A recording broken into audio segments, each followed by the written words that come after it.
Hey there, Complete Performance crew. We have another at-home workout for you so that you're still able to move your body and promote a healthy lifestyle while you're stuck at home.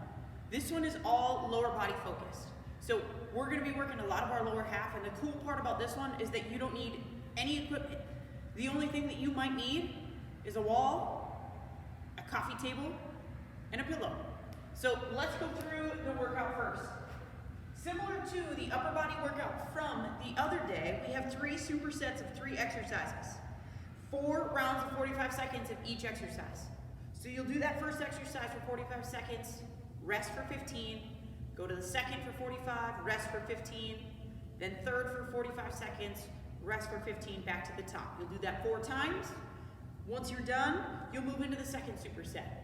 Be sure, if you have not looked at the interval timer video yet, take a look at that, see how to set up the interval timer so that you can just hit start and roll right through your workout. But for the exercises, the first one we have is jump squat. With the jump squat, feet are just underneath our hips here, maybe a little bit wider. You're gonna sit in to a squat and jump up. Here's what it looks like from the side. My chest stays up, I land and go right into that next squat. What we don't want to do is jump, land, and then sit into it. That's really hard on your hips, your knees, and your ankles. So even if you need to stop and take a rest, drop into that next squat and kind of let yourself come out of it naturally. If jumping is hard for knees, ankles, back, anything like that, all you're going to do is you're going to go into squats, but I want you to push the tempo, push the pace, get a little bit more cardio out of it. So challenge yourself to go as fast as you can. Then we go into heels elevated good mornings. What you're gonna do, I want you to elevate on, take a book, take a notebook, maybe find an edge in your house where it goes from carpet to hardwood, vice versa, and you're gonna elevate those heels onto that surface, and you're just gonna do good mornings. If you don't have a surface like that, good mornings will do the job. With good mornings, back stays nice and flat. I want you to think push hips straight back. We don't want our hips to go down in this scenario. We want to go straight back. Back stays nice and flat. A little bit of a knee bend so our knees aren't locked out here, but that's going to help engage the core. Then we're going to push our hips forward. So tip back and drive hips forward. Press those heels into the floor. You should be feeling this exercise in the back of your legs. Then we go to hip raise plus squeeze. This is where that pillow might come into play. Maybe it's a blanket, maybe it's a bag. I'm going to use a medicine ball because that's what I have here.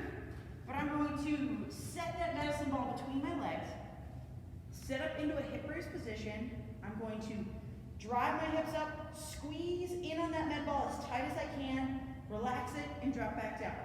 Drive through the heels, hips all the way up, squeeze in, relax, and come back down. That inward squeeze targets those inner thighs just a little bit more, and that's a good place for us to work because we don't want things touching that aren't meant to be touching.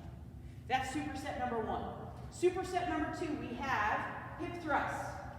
Hip thrusts are where you would need that coffee table, maybe a chair, a couch would work fine as well. You are going to set up, so those shoulder blades, you want right underneath those shoulder blades to be on that edge. Hips are kind of right underneath that. My feet are flat on the floor, and I'm going to drive my hips up to make a tabletop here. Everything's nice and in line. I'm fully extended. I might scoot those feet out just a little bit so that my knees are right over my ankles. Then I'm going to lower the hips down and drive hips up. Biggest thing that I want to see from this exercise is that your eyes follow your path all the way up and down.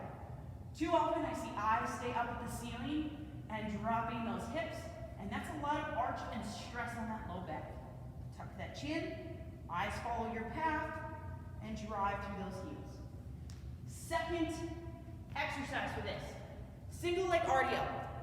There are plenty of variations to make this a little bit more simplified, but what a single leg RDL looks like is a kick back, hips stay nice and level, drives the hips back up. If that's too tough, if balance is an issue, all you're going to do is you're going to take that big toe of the opposite foot, kick it up even with the heel, push hips back, stay nice and flat here. Then it becomes just like a good morning, just like a deadlift. We're pushing the hips straight back, pressing through the leg that is on the floor to drive the hips forward. If you want to try it and need something for balance, you can put your hand on a surface and perform the single leg RDL. A counter, a chair, a coffee table, back of the couch works perfect for that. Then we go into a lunge pulse. Lunge pulse, you're going to set up into a lunge position and you're going to stay here. You're going to drop down to the bottom of that lunge position. You're going to pulse halfway up to the bottom, halfway, bottom. Perform that for the entirety of the set. You're going to stay on that same leg, switch to the opposite leg in the next round. If the pulsing bothers the knees, bothers the ankles, then just do a lunge hold. Really focus on being able to see the tip of that shoe, keeping the knee right over that ankle as you sit into this position.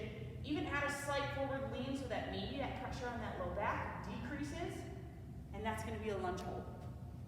Third superset, we have a wall sit. Now, with a wall sit, we all have walls in our houses. If you have stuff on your walls and you don't want to do a wall sit up on the wall, I'm going to give you some variations, but here's a wall sit. Back flat. I'm going to pull my toes up off the floor so that I get a little bit deeper into my legs here. My knees are right over my ankles. I can still see my toes. I'm down at 90 degrees. If a wall is not available, you can go into a squat hold. Again, I can still see my toes. My knees are out over my ankles. My chest is up. I'm pressing through the floor. If a squat hold, if a wall sit bothers us, hip raise hold is a perfect option. Set up down on the floor, squeeze the glutes, press all the way up to the top at full hip extension, and hold here. Then we go to hip raise walkouts. Hip raise walkouts are going to target our glutes and our hamstrings. We're going to be here. We're going to step out, out, in, in. Notice that the hips stay up the whole time. Out, out, in, in. If 2 legs is too much, step out with one, back in, out with the other, and back in. Those are hip raise walkouts. Last but not least, heel taps. You're going to set up in a boat pose position. Pull those shoulder blades back. It's really easy to round that back and create pressure on the low back.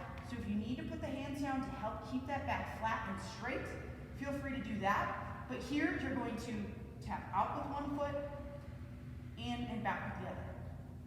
Alternate extending those out. You're getting a lot of core work and a lot of quad hip flexor work here. Hands on the floor would look just like this. Perfect. That is your lower body at-home workout for you to do. Go ahead, try this one out. Send me pictures, send me updates, send me questions, whatever you have. Remember that we are here to help you. If you have a question about nutrition, a question about different exercises, things that you're looking to do at home, reach out. We're here to help you and provide as much value to you during this shutdown.